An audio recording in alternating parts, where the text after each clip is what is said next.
জাখু মন্দিৰ এয়া হৈছে শিমলাস্থিত প্ৰভু হনুমানৰ নিবাস।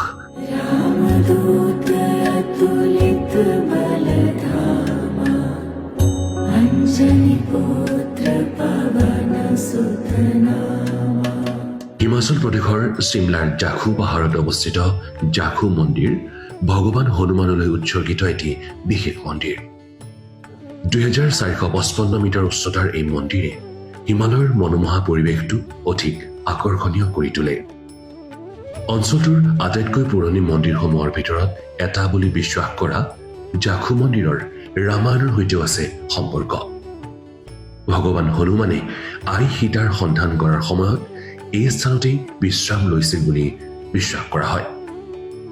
মন্দিৰটোত থকা 108 ফুট ওখ হনুমান মূৰ্তিটো বিশ্বৰ অন্যতম ওখ মূৰ্তি।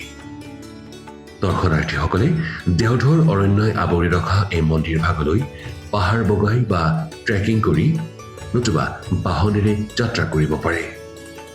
ভক্ত আৰু তীৰ্থযাত্ৰীসকলৰ বাবে অতি নিৰ্মল স্থান জাখু মন্দিৰৰ দৰ্শনে আপোনাকো যথেষ্ট প্ৰশান্তি প্ৰদান কৰিব। আৱাৰ সনাতন, আৱাৰ ব্ৰাইড।